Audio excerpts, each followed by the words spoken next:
Bonjour à Bonjour à tous. tous.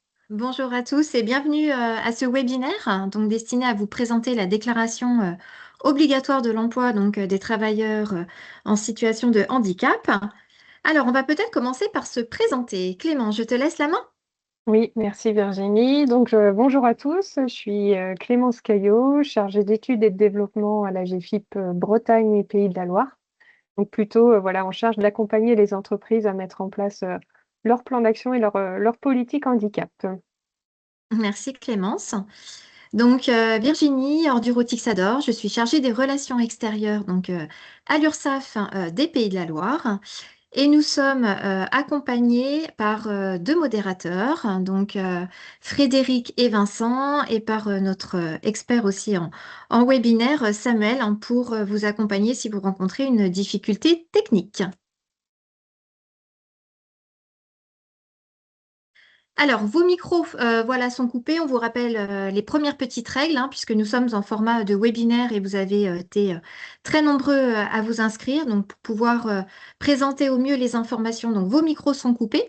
Néanmoins, nous vous invitons à poser vos questions dans l'onglet questions-réponses. On essaiera dans la mesure du possible de répondre à un certain nombre, voilà, de vos interrogations. Mais pas d'inquiétude, nous allons extraire toutes les questions que vous avez pu poser et nous vous adresserons donc une fois aux questions-réponses, voilà, pour les réponses qui n'auraient pas été répondues pendant le webinaire. L'onglet discussion, lui, est plutôt dédié donc à vos difficultés techniques, hein. Donc Samuel sera là pour vous accompagner.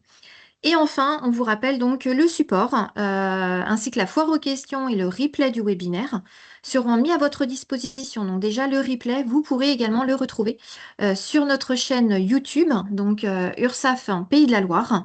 Et par ailleurs, voilà, dans les prochains jours, il faut nous laisser le temps de répondre à l'ensemble des questions, mais nous vous adresserons également la FAQ pour pouvoir recueillir l'ensemble des éléments. Donc, au programme de ce webinaire, la DEETH, hein, comme d'habitude, hein, nous vous rappelons les modalités de calcul, hein, donc notamment du montant de la contribution, les déductions éventuelles, les évolutions, donc il y en a eu un petit peu cette année, donc depuis le 1er janvier 2026, anomalie de l'obligation d'emploi des travailleurs handicapés avec les modalités déclaratives en DSN, et enfin la taxation forfaitaire. Nous vous présenterons donc dans un second temps l'offre et de conseils d'accompagnement aussi bien au niveau donc de la GFIP que de l'URSSAF.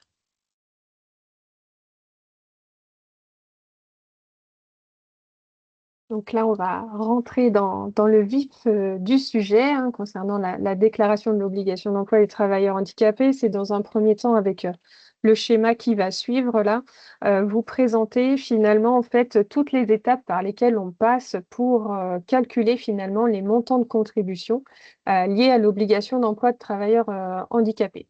Donc concrètement, comment ça se passe? Eh ben, on s'attarde notamment sur l'effectif assujettissement, donc l'effectif moyen annuel de l'entreprise, sur lequel en fait on vient appliquer l'obligation légale qui est les 6%. Donc le résultat finalement qu'on va obtenir à l'issue de ce calcul, ça va donner l'obligation d'emploi de l'entreprise, c'est-à-dire le nombre de bénéficiaires de l'obligation d'emploi que l'entreprise doit employer. Il faut savoir que le résultat qui est obtenu, on l'arrondit à l'unité inférieure. Ensuite, on vient déduire de cette obligation le nombre de bénéficiaires finalement que l'entreprise emploie au sein de son entreprise. Donc, on va vous présenter tout à l'heure en détail qu'est-ce qu'on met dans ces bénéficiaires employés, notamment par rapport à quel contrat de travail on va pouvoir valoriser, mais aussi quel titre administratif on peut valoriser à cet endroit-là. Donc, une fois qu'on a déduit le nombre de bénéficiaires que l'entreprise emploie dans son entreprise du nombre de bénéficiaires à employer, on obtient parfois des bénéficiaires manquants. Ça veut dire que l'entreprise n'atteint pas totalement les 6%. Et finalement, c'est ce nombre de bénéficiaires manquants qu'on va venir multiplier par un coefficient qui est défini en fonction de la taille de votre entreprise et qu'on multiplie par le SMIC horaire. Donc, en fait, c'est ce calcul-là qui va permettre de définir votre montant de contribution brute au niveau de l'entreprise. À partir de ce montant de contribution brute, on va pouvoir venir déduire un certain nombre de choses. notamment les contrats que vous pouvez conclure avec des entreprises adaptées, des ESAT et des travailleurs indépendants handicapés. On rentrera tout à l'heure dans le détail de quel montant on peut déduire du montant de contribution brute. Ensuite, on va avoir ce qu'on appelle les dépenses déductibles. Donc aujourd'hui, il y a 4 dépenses déductibles qu'on peut déduire à cet endroit-là, et on va vous les détailler aussi en suivant. Et ensuite, ce qu'on peut déduire également du montant de contribution brute, c'est les emplois avec des conditions d'aptitude particulières. Donc, une fois qu'on a déduit l'ensemble de ces choses, finalement, on obtient le montant de contribution nette, c'est-à-dire le montant de la contribution que l'entreprise paie au niveau URSSAF. Il faut savoir qu'il y a aussi des entreprises qui sont sous accord agréé ou qui sont en période de neutralisation. Et dans ce cas de figure, en fait, le montant qui est à renseigner, c'est 0 €.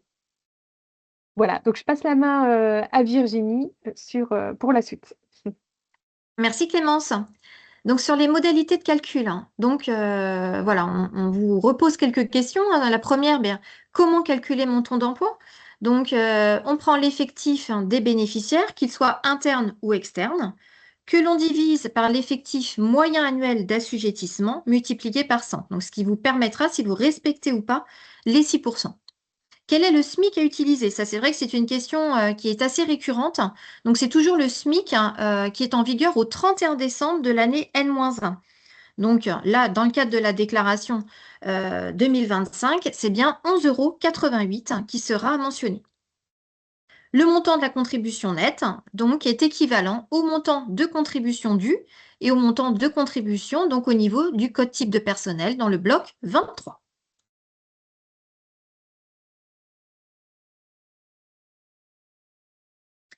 Alors, au niveau de l'effectif d'assujettissement, donc on retrouve les catégories de salariés inclus et exclus. Donc, il est toujours important, voilà, de reprendre l'intégralité. Bien entendu, les salariés qui sont titulaires d'un contrat de travail, les agents ou les salariés de la fonction publique ayant droit à l'assurance chômage, les gérants minoritaires de SARL, de CELARL, président du conseil d'administration, les directeurs généraux et les directeurs généraux, tout simplement, délégués des sociétés anonymes et des CELAFA, les directeurs généraux et directeurs généraux délégués des institutions de prévoyance, union d'institutions de prévoyance et des sociétés de groupes assurantiels de protection sociale, et enfin les présidents donc de SAS et CELAS. Donc au niveau des personnes qui sont exclues, donc la catégorie exclue, on parle bien uniquement là de l'effectif d'assujettissement, puisque ça sera différent tout à l'heure avec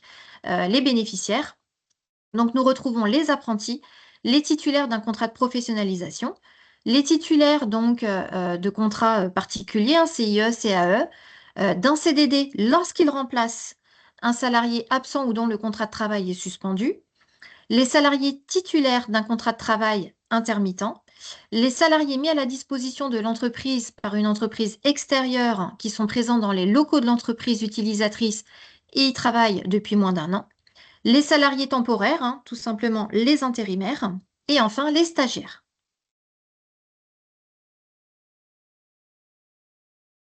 Alors, au niveau donc des modalités de calcul, et là on parle bien de l'effectif des bénéficiaires, donc des BEETH. Donc, les salariés inclus, bénéficiaires donc titulaires d'un contrat de travail. Là, on retrouve les bénéficiaires stagiaires, les bénéficiaires en période de mise en situation en milieu professionnel, les contrats donc en alternance, en contrat aidé, les intérimaires mis à la disposition de l'entreprise par une entreprise extérieure et le service civique. Tous ces éléments, en fait, vous devez bien les renseigner à chaque fois dans le bloc contrat, donc le bloc 40. Les bénéficiaires doivent être mentionnés mensuellement dans la rubrique DSN 40 072. En ce qui concerne les bénéficiaires qui sont âgés de 50 ans et plus, on vous rappelle là qu'il y a une surpondération, donc ils seront multipliés par 1,5. Si toutefois, par exemple, il y a un bénéficiaire donc, qui est âgé de 51 ans et qui travaille à 80% à compter du 1er juillet de l'année, donc il y a une proratisation d'effectuer, 0,8, donc pour 80%, multiplié par 6/12, multiplié par 1,5. Ça donne 0,6. Voilà. Une petite précision également, hein, s'il y a une personne qui a eu 50 ans dans l'année, eh bien, elle sera prise en compte et sera valorisée donc, pour l'année entière. Donc, on l'a rappelé aussi, hein, les déclarations mensuelles du statut des bénéficiaires doivent impérativement s'effectuer donc mensuellement. Les stagiaires et personnes en PMSMP, donc on l'a dit tout à l'heure, hein, en période de mise en situation en milieu professionnel, donc l'entreprise devra renseigner en DSN la durée de leur stage ainsi que le titre de bénéficiaire avec une rémunération à zéro.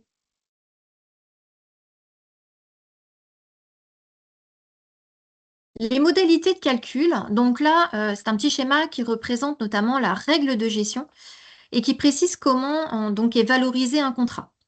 Donc, même pour un jour, on valorise le contrat.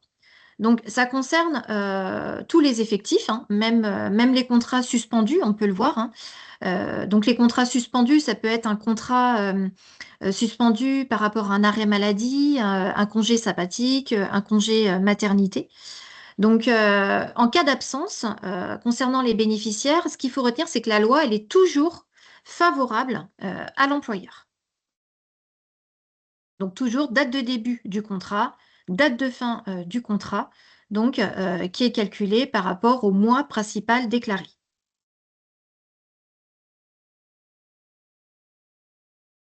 Et enfin, les effectifs. Les effectifs, vous les retrouvez à votre disposition dans votre espace sécurisé, donc sur ursaf.fr. Aujourd'hui, nous avons des effectifs qui sont consolidés. Alors, ça veut dire quoi consolidés? C'est-à-dire que vos blocs de régularisation que vous avez pu effectuer ont été pris en compte dans le calcul. Donc, un rappel également, hein, s'il y a des blocs changements, on vous invite à le faire au moment de la déclaration, comme à tout moment au cours de l'année. C'est extrêmement important. Dès qu'une erreur est constatée ou qu'un statut de bénéficiaire est connu, nous vous invitons à reprendre la période de référence et à bien effectuer ce bloc changement.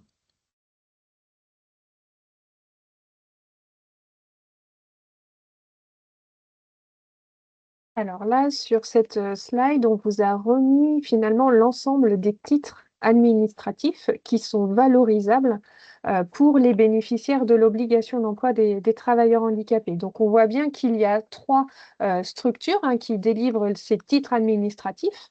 La MDPH ou la MDA selon les départements.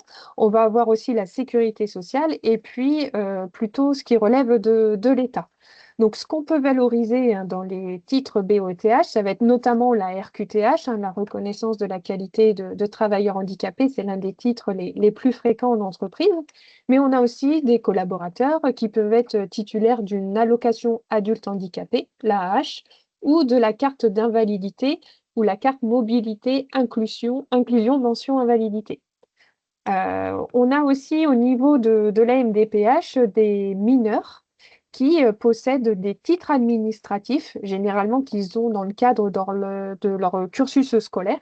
Et finalement, quand ils viennent dans le monde de l'entreprise, par exemple faire un stage ou autre, eh ben, il faut savoir que ces titres administratifs, notamment la PCH, l'allocation d'éducation de l'enfant handicapé ou le projet personnalisé de scolarisation, ben, ça vaut RQTH dans le milieu du travail. Donc, ça peut être valorisé aussi dans vos effectifs BOETH.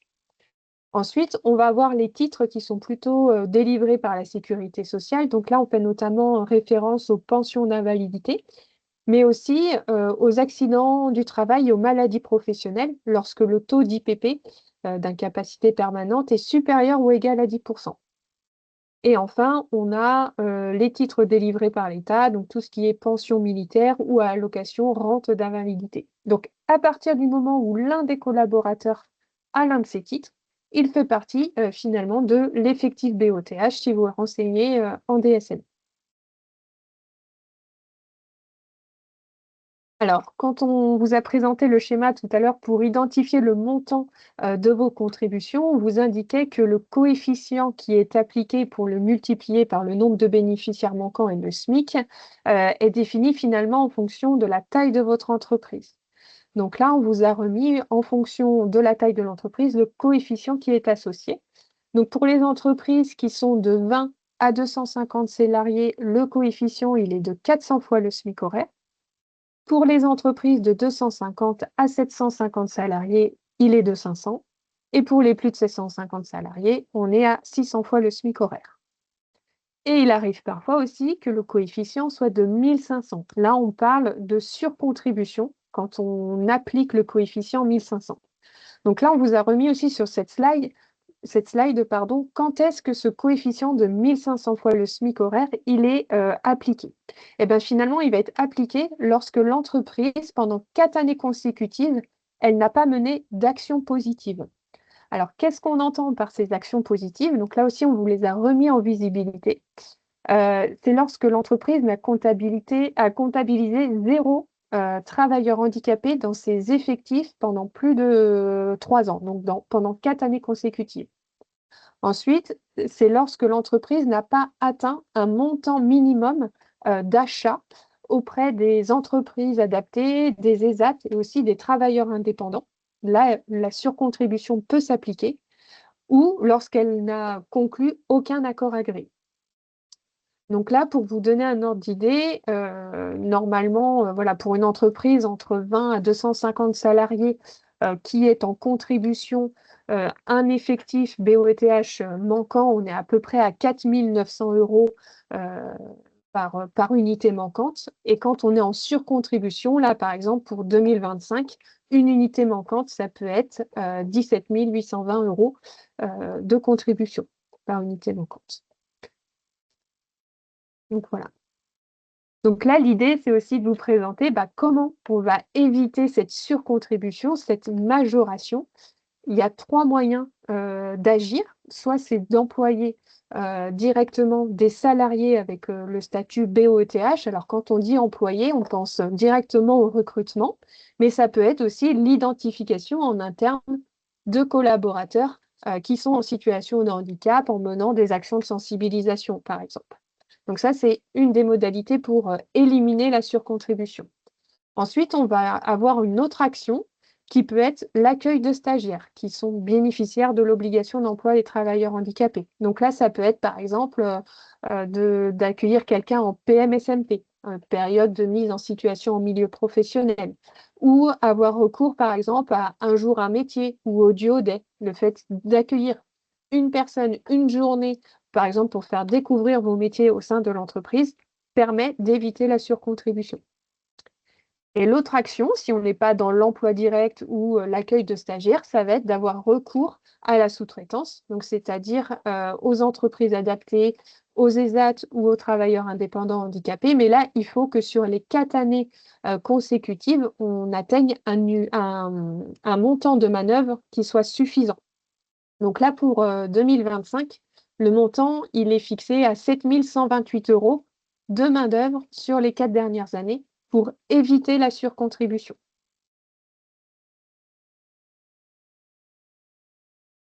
Alors, là, l'idée, c'est de vous présenter les déductions qui sont possibles. Donc, je ne sais pas si vous vous souvenez, tout à l'heure, dans le schéma, une fois qu'on avait calculé le montant de contribution brute, on venait déduire un certain nombre de choses pour calculer le montant de contribution nette. Donc là, dans les déductions, on a les contrats qui sont conclus avec les entreprises adaptées, les ESAT et les travailleurs indépendants handicapés. Donc sur ces factures-là, quand on a recours à ces structures, on va s'intéresser notamment au coût de la main-d'œuvre et on va venir déduire 30% du coût de la main-d'œuvre du montant de contribution brute. C'est ça qui est valorisable. Ensuite, en fonction du taux d'emploi de l'entreprise, il va y avoir un plafond qui va s'appliquer. Donc, il faut savoir que lorsque votre taux d'emploi au sein de votre entreprise est inférieur à 3%, vous allez être plafonné à 50% du montant de contribution brute. Pour les entreprises qui ont un taux d'emploi supérieur ou égal à 3%, le plafond, il est de 75% du montant de contribution brute. Là, en fait, la logique, c'est plus vous avez un taux d'emploi qui est exemplaire, élevé, plus vous pouvez, du coup, entre guillemets, déduire du montant de sous-traitance au niveau de votre contribution brute, par exemple. Alors, c'est important, là, on a mis une petite ampoule pour vous donner cette information, mais ce qui est déduit, ça va être le montant qui est plafonné, Mais vous, ce que vous devez déclarer en DSN, c'est bien le montant en euros qui est non plafonné, c'est-à-dire les 30 du coût de la main-d'œuvre qui est à déclarer.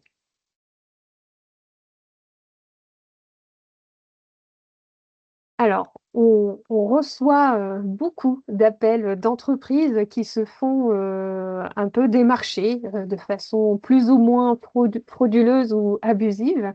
Donc on trouvait ça important, voilà, de vous faire un petit rappel aussi sur ces démarches-là qui peuvent parfois, vous mettre le doute, parfois aussi vous faire peur. Donc là, sur cette slide, on a un peu repéré, et mis en visibilité, les discours qui sont tenus par ces structures qui, voilà, vous démarchent de façon frauduleuse ou abusive. Souvent, voilà, il y a un argumentaire qui est très affirmatif sur votre situation, comme s'ils connaissaient tous vos chiffres, toute votre situation. Ils sont souvent dans une démarche un peu de bluff. Ils utilisent aussi beaucoup nos logos, que ce soit AGFIP, URSSAF, DOETH, DSN, voilà, des choses qui sont très proches de ces mots-là. Et il faut savoir aussi qu'ils reprennent nos logos, nos sites internet aussi, ils font des renvois sur leur propre site à eux.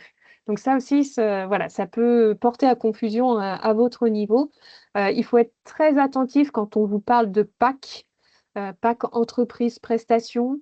Quand on vous parle d'achat de fourniture aussi, ça peut aussi vous mettre en alerte quand on a ce genre de discours qui est cumulé. Et l'idée aussi sur cette slide, c'était de vous mettre en visibilité les sites internet qui référencent, notamment les ESAT, les entreprises adaptées et les travailleurs indépendants handicapés, de façon, voilà, légale. Donc vous avez le site de l'UNEA, Osmose, Andeco, pardon, et l'inclusion. Donc ça, c'est des sites sur lesquels vous pouvez aller, vérifier. On vous remet ici aussi en visibilité les messages de vigilance qui ont pu être adressés aux entreprises. Donc, au niveau de la GFIP, on a fait toute une campagne de communication en ce sens. Il y a aussi le ministère du Travail et des Solidarités, voilà, qui a rédigé des articles sur cet aspect arnaque et fraude. Donc, voilà, ça peut être intéressant pour vous d'en prendre connaissance. Et on a aussi la possibilité, hein, les entreprises nous appellent souvent pour dire bah, comment je peux faire remonter l'information pour éviter que la fraude perdure, etc. Donc, vous avez sur le site de la GFIP la possibilité de faire remonter des écrits que vous avez, ou même, voilà, si vous avez eu un échange téléphonique, de relater un petit peu les faits. Et il y a un site également qui s'appelle le site Cybermalveillance, sur lequel vous pouvez déclarer en fait ces démarches-là. Donc, voilà. Et puis, si vraiment vous êtes dans le doute, faut pas hésiter à nous contacter en direct. On pourra aussi vous aiguiller en ce sens. On continue sur le sujet des déductions. Donc, on a vu tout à l'heure le recours aux ESAT, entreprises adaptées TIH. Et là, l'idée, c'est de vous présenter la déduction liée aux ECAP, donc les emplois exigeant des conditions d'aptitude particulières. Donc, il y a certaines entreprises qui n'ont pas d'effectifs ECAP et d'autres qui en ont, tout simplement parce qu'on a une liste de 36 métiers qui sont référencés en tant qu'ECAP. Donc, on pourra vous la transmettre hein, en même temps que les supports, cette liste. Et donc, ces ECAP génèrent une minoration sur le montant de contribution brute. Donc là, le calcul qui est appliqué, finalement, on vient prendre le nombre d'ECAP qu'il y a dans l'entreprise. Donc, c'est l'URSSAF qui vous transmet ces informations-là. Et on le multiplie par 17 fois le SMIC horaire. Donc, on est à peu près à 180, 190 euros de déduction qu'on peut minorer par ETP et CAP. Donc voilà un petit peu la logique qui est appliquée à ce sujet.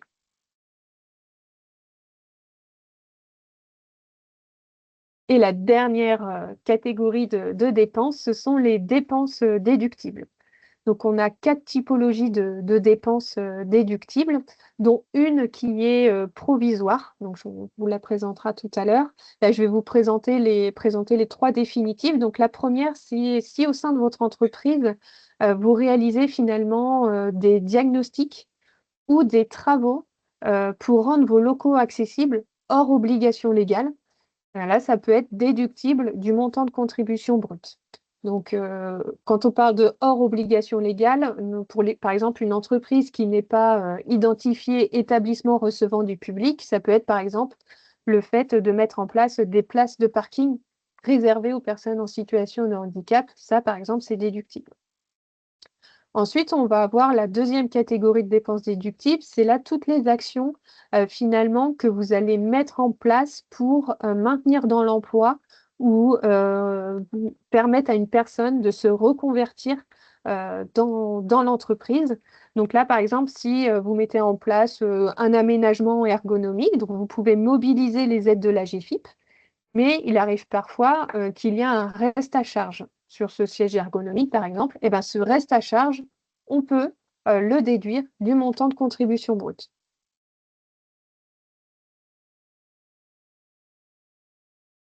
Ensuite, la troisième dépense déductible, ça va être toutes les actions que vous allez mener pour sensibiliser et former les salariés dans l'objectif de maintenir en emploi ou d'intégrer une personne en situation de handicap, pardon. Donc là, je vous donne un exemple. Demain, vous recrutez une personne avec un handicap auditif. Il y a besoin de sensibiliser, par exemple, le collectif de travail ou les managers. Vous avez recours à un prestataire privé qui vient réaliser cette sensibilisation.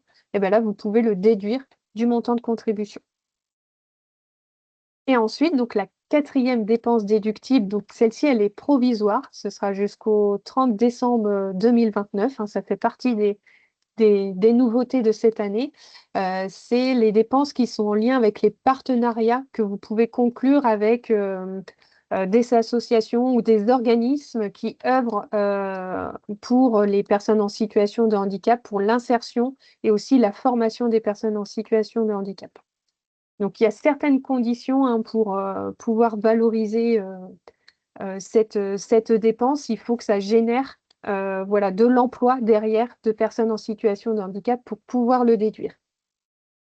Il faut savoir que l'ensemble de ces dépenses déductibles, elles sont aussi plafonnées quand vous les additionnez à 10% du montant de contribution brute.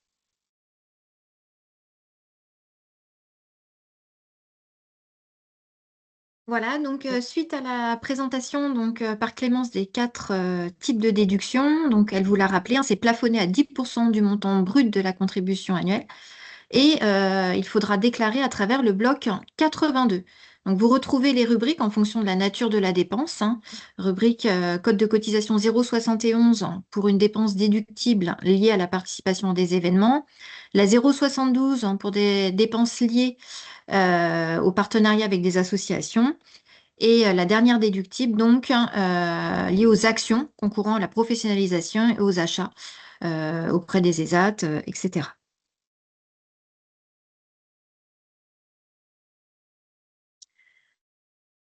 Clément, je Alors, te laisse la main. ouais, merci Virginie. Là, sur cette slide, on vous a remis en visibilité en fait le simulateur AGFIP. Parce que c'est vrai que là, tout ce qu'on vient de vous expliquer, c'est parfois dense en termes d'informations. Et c'est vrai que le simulateur, finalement, quand vous déroulez bien toutes les questions, déjà, ça peut vous permettre d'avoir un pense-bête, notamment auprès des dépenses déductibles. Des fois, on peut passer à côté de certaines choses. Et ça vous permet, voilà, à l'issue, de faciliter finalement la déclaration. Donc le simulateur, c'est pas votre déclaration, mais ça permet en fait de la préparer. Et vous avez voilà un pas à pas qui vous permet de l'utiliser. On vous a remis aussi sur cette slide avec Virginie la date d'exigibilité. Donc pour 2025, la déclaration elle est à faire sur la DSN d'avril, donc exigible le 5 ou le 15 mai 2026 pour le coup. Donc voilà, n'hésitez pas à l'utiliser, vous aurez le lien voilà, sur le support pour le simulateur. Donc je te repasse la main, Virginie. Oui, merci. Évolution donc depuis le 1er janvier 2025, donc fin de la mesure transitoire d'écrêtement, qui était applicable de façon transitoire de 2000 à 2024, a pris fin le 31 décembre donc 2024. Et donc l'évolution des dépenses déductibles, donc tout à l'heure, voilà, Clémence a pu reprendre ces informations, les diagnostics et les travaux pour rendre les locaux accessibles, le maintien dans l'emploi et la reconversion professionnelle, et les prestations d'accompagnement des bénéficiaires et des actions de sensibilisation. Et la dernière dépense provisoire, donc jusqu'au 31 décembre 2029, le partenariat, donc par convention ou adhésion avec des structures engagées dans la formation et ou l'insertion sociale et professionnelle de personnes donc handicapées, avec donc la petite fiche technique sur laquelle vous pourrez cliquer pour avoir plus de précision. Alors là, on a souhaité vous rappeler un petit peu les anomalies les plus récurrentes, hein, voilà, notamment dans le cadre de l'obligation d'emploi des travailleurs en situation de handicap. Alors, c'est vrai qu'on peut constater qu'il y a énormément de difficultés et d'anomalies sur l'écrêtement. Voilà, donc, mais aussi sur les montants qui sont liés à la contribution brute. Donc, soyez vigilants, donc c'est sur deux types d'anomalies. Mais en parallèle, vous avez aussi tout ce qui est en lien avec le contrat. Donc, dans le bloc 40, hein, la quotité de travail en fait partie, mais surtout la nature du contrat, qui occasionne de nombreuses anomalies, mais pas seulement dans le cadre de la déclaration obligatoire de l'emploi des travailleurs handicapés, mais de nombreuses anomalies d'une manière générale en DSN. Donc, c'est vrai qu'on vous invite vivement à bien vérifier tous les éléments liés donc à l'individu, au salarié, donc sur le bloc 30, et en parallèle sur le bloc contrat, le bloc 40, puisqu'un certain nombre de points sont liés à travers ces deux blocs. Alors, toujours sur les modalités déclaratives en DSN, on vous le rappelle, voilà, la déclaration obligatoire mensuelle, hein, par rapport au statut, voilà, des bénéficiaires. Donc là, je réévoque le bloc contrat, donc le contrat de travail, la convention. Donc, le statut de bénéficiaire à travers donc la rubrique qui est mentionnée en DSN. Et puis en parallèle, bien, vous avez en effet la déclaration annuelle, hein, où là, tout ce qui est en lien avec les déductions, les accords agréés, les bénéficiaires externes, les contributions sont mentionnés. Donc, code type de personnel, donc 730, ou le code type de personnel 740, si l'accord agréé n'a pas été respecté. Une information aussi qui doit être prise en compte le plus tôt possible, et que toutes les régularisations doivent être réalisées en DSN. Donc, si vous constatez une anomalie ou si vous avez connaissance, en tout cas, d'une reconnaissance de handicap assez tardivement, eh bien, il faudra effectuer un bloc 41, un bloc changement de contrat, avec donc la période de rattachement, et bloc 23 pour la cotisation agréée, donc agrégée, pardon. Donc, s'il y a une correction du montant de la contribution, le bloc est à générer sur la période d'avril, donc à travers le bloc 22. C'est extrêmement important parce qu'aujourd'hui, on a des difficultés, voilà, et un certain nombre d'anomalies qui ressortent, puisque la période de rattachement n'a pas été mentionnée. Donc, il faut impérativement reprendre la période à partir de laquelle vous avez connaissance de l'événement. Donc, par exemple, pour une personne en situation de handicap, la date à laquelle voilà, cette personne a été reconnue. La taxation forfaitaire. Donc ça, la taxation forfaitaire, hein, c'est une nouveauté depuis l'année dernière, en l'absence de déclaration. Donc, les employeurs donc, qui sont assujettis à l'obligation d'emploi des travailleurs handicapés qui ne respectent pas leurs obligations, donc aujourd'hui sont redevables d'une contribution forfaitaire, donc qui est à titre provisoire. Donc, elle est calculée à partir donc, de la contribution qui est normalement due, mais majorée de 25%. Alors, si vous ne respectez pas, là encore, bah forcément, ce taux est augmenté à chaque fois de 5 points à chaque échéance qui n'est pas déclarée consécutivement. Lorsque l'employeur effectue sa déclaration, donc après la notification de l'administration, donc en l'occurrence après notre notification, eh bien, si vous régularisez, ça ne sera plus 25% de majoration, mais 8%. Donc voilà, juste un petit rappel par rapport à cette obligation. Et enfin, sur la modalité de calcul liée à l'obligation, donc, eh bien, on reprend l'obligation d'emploi moins l'effectif moyen annuel de bénéficiaires. Donc là, ça nous donne le nombre de bénéficiaires manquants que l'on multiplie par le SMIC horaire brut. et que l'on multiplie par le coefficient multiplicateur, donc ce que Clémence a pu vous présenter tout à l'heure en fonction donc de la taille de l'entreprise, et ce qui nous donne la contribution brute. Voilà, donc vous avez une petite illustration voilà, pour mieux comprendre le fonctionnement.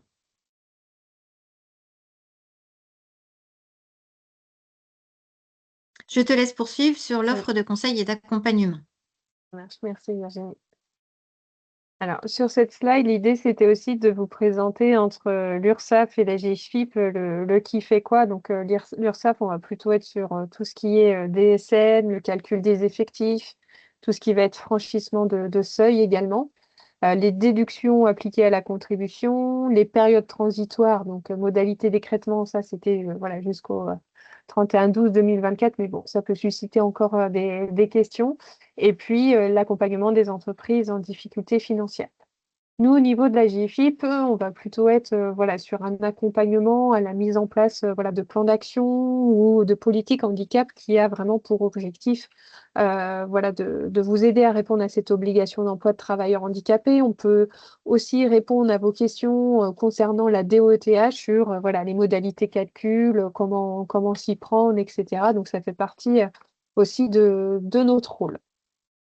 Voilà, donc je vais vous présenter un petit peu plus en détail ce qu'on vous propose, notamment sur l'accompagnement individualisé. Donc, en fait, on réalise des rendez-vous dans les entreprises, voilà, dans l'idée de faire un petit point là, pour savoir où elle en est sur le sujet de l'obligation d'emploi. C'est vrai que des fois, vous aimez bien échanger avec nous sur ce sujet-là. Et ensuite, en fait, on fait un diagnostic pour savoir comment vous fonctionnez aujourd'hui sur le sujet du handicap pour derrière vous proposer en fait des actions à mettre en œuvre. Donc au cours de ce rendez-vous, voilà, on balaie tout ça et à l'issue, vous repartez avec un plan d'action qui est formalisé pour vous permettre de mettre en place des actions dans votre entreprise. Sachant que notre accompagnement ne s'arrête pas là. On est là aussi pour vous accompagner dans les mois qui suivent, voire les années qui suivent, hein, ça arrive parfois aussi, pour vous aider à mettre en œuvre en fait les actions qu'on aura identifiées ensemble pour favoriser la réponse à l'obligation d'emploi, et ce jusqu'à ce que les objectifs soient atteints. Donc ça, c'est voilà, pour les entreprises qui souhaitent être accompagnées dans ce sens. On a aussi des prestations qui sont un peu plus poussées, notamment le diagnostic action, qui là a vraiment pour objectif de mettre en place une politique handicap dans l'entreprise, où on va aller chercher finalement l'ensemble des acteurs qui sont un peu partie prenante du sujet dans l'entreprise pour les mobiliser et faire en sorte que une culture voilà, du handicap se mette en place au sein de l'entreprise. Donc ça fait partie aussi de notre accompagnement. Sur la slide qui va suivre, là, l'idée, c'est de vous présenter un peu tous les axes sur lesquels on va finalement travailler avec l'entreprise. On va travailler sur un premier axe qui va être le pilotage de la politique handicap ou du plan d'action. Là, l'idée, c'est de voir comment, en interne, on identifie quelqu'un qui va être responsable du sujet et qui va un peu aussi piloter les actions et coordonner l'ensemble des acteurs sur le sujet du handicap en interne. On a un axe de travail aussi qui est très important et on se rend compte que c'est vraiment une clé de réussite, cet axe-là, c'est la sensibilisation, la communication et la formation. L'idée, c'est de vous outiller, de vous accompagner vers ça pour que l'ensemble des collaborateurs finalement dans l'entreprise aient connaissance de ce qu'on entend par handicap au travail, à quelle situation ça peut faire référence, mais aussi d'identifier, ben voilà, si je suis dans cette situation-là, le fait de faire une RQTH, bah, concrètement, moi en tant que collaborateur, qu'est-ce que ça m'apporte? Enfin voilà, on travaille vraiment ces sujets-là avec vous pour sensibiliser et former en interne. Ensuite, on travaille aussi sur le volet recrutement et intégration avec l'entreprise. Donc là, on reparcourt votre process de recrutement et d'intégration et on voit comment on peut le rendre handi accueillant. Et on vous oriente aussi vers des acteurs de votre territoire pour finalement faciliter le recrutement de personnes en situation de handicap, puisqu'il y a des structures voilà, dans chaque département qui peuvent vous orienter ce public. On travaille également tout ce qui est maintien dans l'emploi et accompagnement des salariés. Alors, des salariés qui sont parfois déjà reconnus. Donc, comment, voilà, on accompagne ce public-là.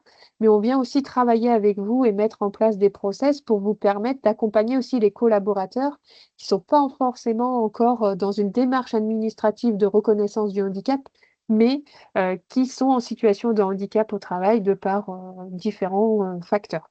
Donc là, l'idée, c'est de vous aider aussi à accompagner ces collaborateurs-là. Et enfin, le dernier axe sur lequel on peut travailler, ça va être le recours aux ESAT et aux entreprises adaptées. Donc, en fonction du diagnostic qu'on établit avec vous, on vient finalement orienter les actions, sachant que des fois, il y a des axes qui sont un peu plus prégnants que d'autres dans l'accompagnement. Voilà. Donc, en complément de l'accompagnement individualisé, on propose aussi l'animation du réseau des référents handicap, puisqu'à partir du moment où on a une personne qui est en charge de cette thématique dans l'entreprise, l'idée, c'est qu'elle puisse aussi monter en compétences, être dans du partage de pratiques entre pairs. Donc, tout au long de l'année, on vous propose au niveau des Pays de la Loire des rencontres régionales pour permettre aux référents handicap voilà, d'échanger, de renforcer leur autonomie et de repartir aussi parfois avec des solutions à mettre en œuvre dans leur entreprise. Donc, si vous souhaitez être accompagné, voilà, on est quatre au niveau des Pays de la Loire pour vous accompagner sur ce sujet-là, que ce soit pour de la sensibilisation, mieux répondre à votre obligation d'emploi, mettre en place des actions en faveur des personnes en situation de handicap. Vous pouvez nous envoyer un mail sur l'adresse générique qui est indiquée ici et l'un d'entre nous se fera le plaisir de vous répondre. Je passe Merci la main Clémence. ouais, à toi, Virginie. Donc, au niveau de l'URSSAF, on souhaitait voilà, vous rappeler que vous disposez du service suivi DSN. Donc, c'est un service qui n'est pas toujours utilisé comme il se devrait, puisque c'est vraiment un outil qui vous permet déjà, dans un premier temps, d'identifier les anomalies. Donc, immédiatement, dès que vous déposez votre fichier, vous pourrez consulter dès à présent les anomalies. L'objectif, hein, bah, c'est aussi d'éviter par la suite des blocs de régularisation, voilà, des incompréhensions éventuelles. Donc, voilà, consultez le plus tôt possible le suivi DSN. Vous disposez alors aussi d'un accompagnement pour vous aider dans la correction de votre anomalie. Donc, cela forme ce qu'on appelle d'arbre de décision. Et puis, vous pouvez bien entendu suivre l'avancement au fur et à mesure donc, de vos corrections. Donc, comment bénéficier du service? Eh bien, c'est dans votre espace sécurisé. Vous pouvez vous abonner ou pas au service. De même, certaines personnes aujourd'hui ne prennent plus connaissance des notifications puisque vous recevez peut-être en effet trop de notifications. Donc, vous pouvez vous désabonner à certaines notifications tout en privilégiant la consultation eh bien, de votre suivi DSN. Et si vous avez une interrogation justement par rapport à la correction d'une anomalie, eh bien, vous pouvez formuler votre demande directement à travers le suivi DSN. Vous avez un espace dédié. Donc, soit vous formulez votre demande par email, soit vous demandez à être rappelé. Je vous invite vivement à utiliser ce circuit puisqu'il y a une priorisation en fait des demandes effectuées via le suivi DSN. Alors, au niveau des ressources, alors c'est vrai que vous avez toutes les ressources que Clémence a pu évoquer avec vous, hein, notamment le simulateur donc, qui est d'une grande utilité, toutes les fiches consignes, voilà, les textes réglementaires. Au niveau de l'URSSAF, vous avez des pages dédiées, bien entendu, le replay du webinaire. Et si vous avez la moindre interrogation, quelle qu'elle soit, bah, nous vous invitons à contacter soit la GFIP. Donc d'ailleurs, tout à l'heure, vous aurez une petite zone dans un questionnaire où vous pourrez laisser vos coordonnées pour être contacté par la GFIP si vous avez un besoin d'accompagnement. Et à travers donc le suivi DSN, si vous avez plutôt une interrogation déclarative. Voilà, et on vous demandera donc de nous donner votre avis. Donc vous verrez, c'est un questionnaire très rapide. Voilà, avant de passer aux questions-réponses, vous avez 3 questions et c'est là que vous pourrez en effet communiquer vos coordonnées à la GFIP si vous avez besoin d'un accompagnement spécifique. Si vous souhaitez l'année prochaine avoir des précisions, n'hésitez pas à nous soumettre également voilà, vos besoins pour qu'on puisse nous aussi nous améliorer et répondre à vos demandes. Alors, on va pouvoir regarder les questions-réponses. Alors, on a nos collègues voilà, Ouais. qui ont pu répondre à certaines. J'en ai relevé une ou deux si vous voulez. Ah bah vas-y Vincent, je t'en prie. J'en avais notamment une qui était intéressante sur Alors déjà, si le duodet était pris en compte pour éviter la surcontribution, même si vous en avez un peu parlé, et comment on le déclare étant donné que ça fait un tout petit équivalent temps plein. Alors, oui, en fait, le fait d'avoir recours au duodet, en fait, c'est considéré comme une action positive puisqu'il y a de l'emploi direct, un accueil direct de stagiaires qui a le titre de BOETH. Donc, ça élimine la surcontribution. Ça génère du 0, quelque chose. Donc, on est au-delà de zéro et du coup, c'est valorisable pour éviter la surcontribution. Et du coup, dans quel endroit on le déclare? Peut-être plus là, à Virginie ou Oui. Frédéric. Alors là, Frédéric, je vais te laisser répondre, si tu m'entends. Alors, pardon, excusez-moi, vous pouvez me reposer la question, s'il vous plaît. J'étais en train de répondre en direct, du coup, sur les Pas de questions. souci. Pardon. Allez-y. En fait, C'était c'est de où? Ouais, vas-y. savoir où on renseigne en fait les duodets ou un jour un métier dans la déclaration, dans quel endroit c'est valorisable. Voilà, on est plutôt sur des stagiaires en découverte, ça. C'est un stage Oui, découverte, finalement. Voilà, d'une c'est ça. journée. Voilà, Mm. alors, j'ai pas la rubrique en mémoire. En principe, au niveau du bloc 40, effectivement, on doit pouvoir les assimiler à des stagiaires. Mais après, après, on pourra effectivement donc approfondir la réponse, hein, et puis répondre postérieurement. Mais il faudrait vérifier la rubrique exacte, ou en tout cas le code valeur exact, hein, qui permettrait de déclarer. Il y avait une autre question intéressante sur, vous avez parlé tout à l'heure d'IPP, donc incapacité partielle permanente. Est-ce que une personne peut avoir plusieurs IPP et dans ce cas, est-ce qu'on peut cumuler pour voir si ça fait plus que 10? Alors là, je ne crois pas que ce soit cumulable. Pour le coup, enfin, je pense pas. Je sais pas si Mirza, vous voulez confirmer, mais pour moi, je dirais non. Alors, pas à ma connaissance, mais Mm. après, Non, en fait, j'avais répondu déjà, je crois, à un moment donné, à une question de même genre. En fait, il n'y a qu'un statut qui est valorisé en fait en DSN, hein, enfin, en tout cas qui est valorisé et généré en DSN, à la rubrique 40072. Et souvent, moi, c'est malheureusement celle qui porte la période la plus longue, on va dire, en termes de handicap, hein, derrière. Et voilà. Mais même si le salarié donc, qui est bénéficiaire de plusieurs RQTH, du coup, le signal à son employeur, celui-ci ne pourra prendre en compte qu'un statut BOTH, du coup. J'ai Merci, Frédéric. une autre question sur est-ce que je peux, en tant qu'entreprise, avoir un état du nombre d'unités bénéficiaires que j'ai et est-ce que je peux le voir mensuellement?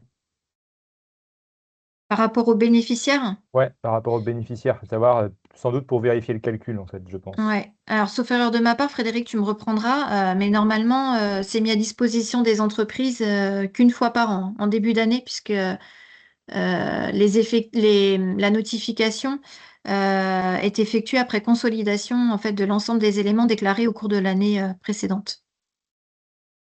Oui, c'est bien ça, en fait, hein. Alors, même si on prend en compte, bien sûr, l'époque changement, comme tu l'évoquais tout à l'heure, hein, l'époque 41, donc on rafraîchit nos bases, hein, on consolide malgré tout toutes les données en DSN, mais effectivement, l'effectif qui est mis à disposition, donc, fin janvier, voire février, hein, notamment pour tout ce qui est en lien avec le BOTH, sont stabilisés au regard des déclarations qui ont été faites à N-1. C'est-à-dire, en fin de compte, on va prendre en compte également donc, tous les blocs régularisation jusqu'à février, c'est-à-dire la dernière DSN de janvier, avec les blocs 41 qui ont été générés.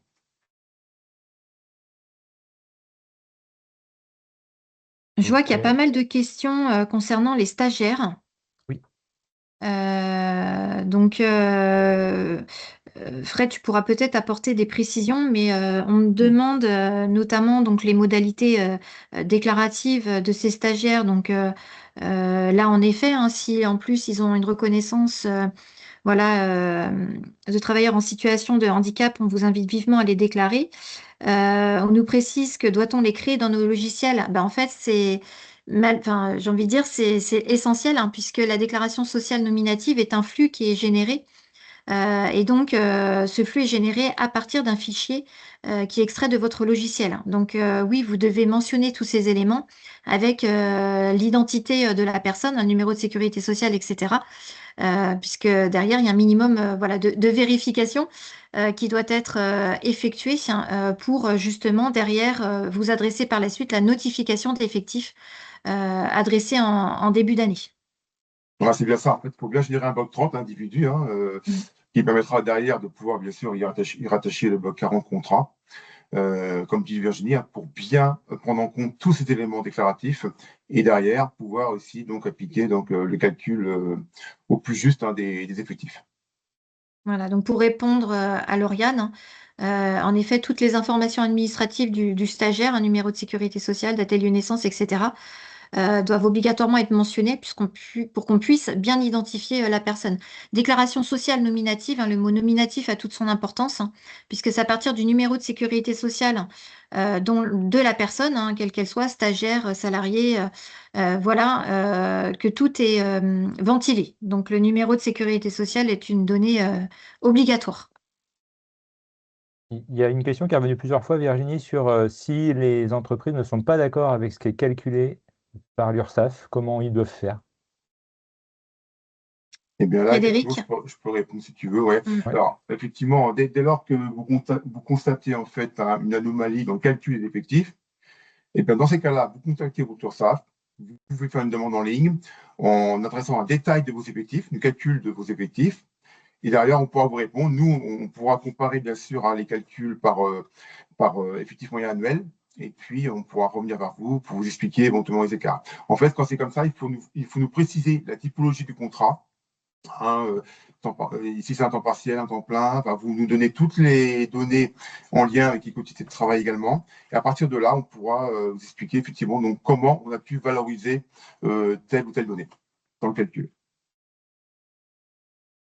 On a une question aussi sur le fait de remplir l'obligation d'emploi, enfin faire la déclaration quand on répond à son obligation d'emploi. Et oui, il faut faire votre déclaration et bien compléter votre déclaration pour justement montrer que vous répondez à votre obligation d'emploi.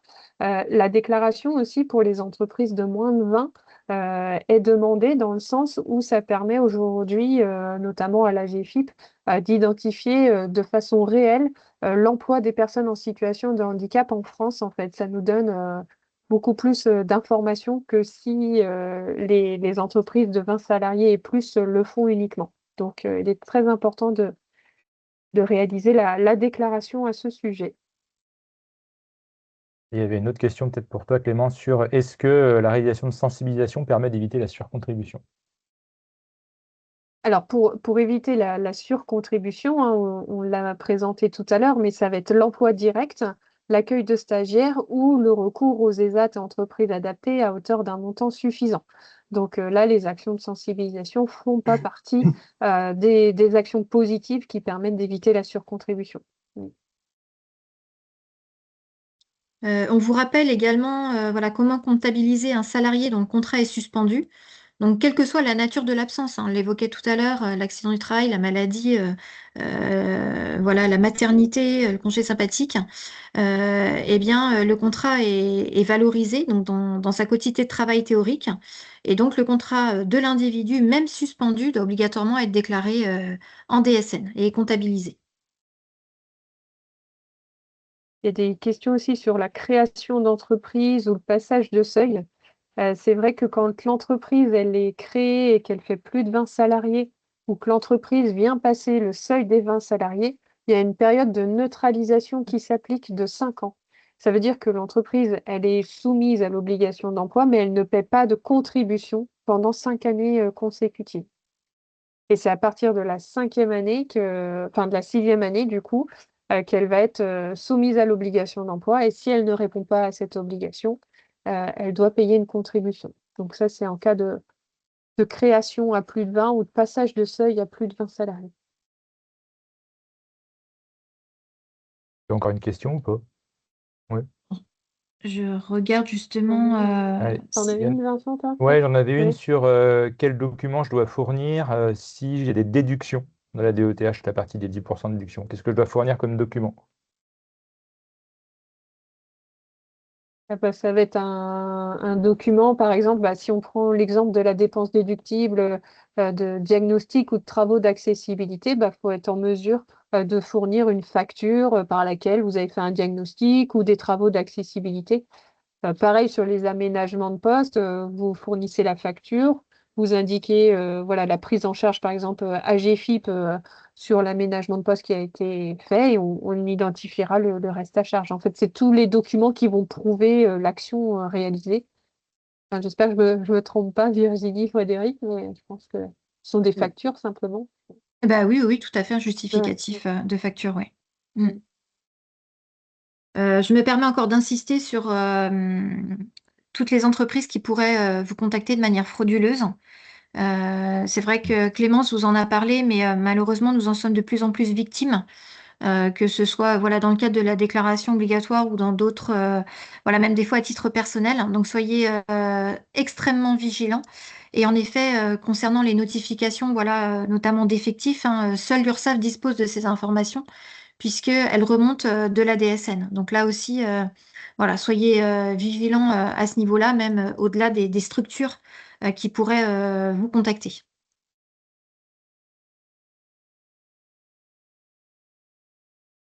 Alors, de toute façon, nous allons pouvoir extraire l'ensemble des questions, comme on vous le précisait.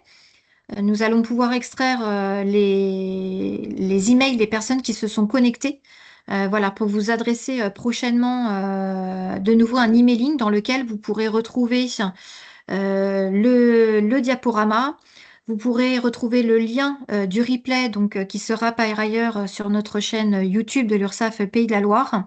Et comme on le précisait au début, la foire aux questions, puisqu'il va falloir quand même un petit peu de temps pour répondre à l'ensemble des questions que vous avez pu nous poser. Mais nous ferons le nécessaire pour que vous puissiez en avoir connaissance. En tout cas, voilà, nous sommes dans les temps. On vous remercie vivement pour votre participation. On essaye de faire des webinaires relativement courts pour ne pas mobiliser trop de votre temps. Mais même si vous n'avez pas eu la réponse immédiatement, on s'attachera voilà, à pouvoir y répondre dès que possible. On fera notre maximum. Et encore une fois, un grand merci pour votre participation. N'hésitez pas à compléter l'évaluation, ce qui nous permettra aussi pour l'année prochaine, puisque c'est un rendez-vous annuel maintenant que l'on vous propose, eh bien, d'adapter le support par rapport à vos besoins. Donc, si vous avez besoin de plus de précision sur tel ou tel domaine, c'est avec plaisir qu'on prendra note, en tout cas, voilà, des axes d'amélioration. Donc, on prend note, on continue voilà, de vous répondre. Une bonne continuation. N'oubliez pas de faire votre déclaration exigible le 5 ou le 15 mai. On compte sur vous. Et voilà, bonne continuation et merci. À bientôt. Merci à tous pour votre participation. Bel après-midi. Merci, au revoir.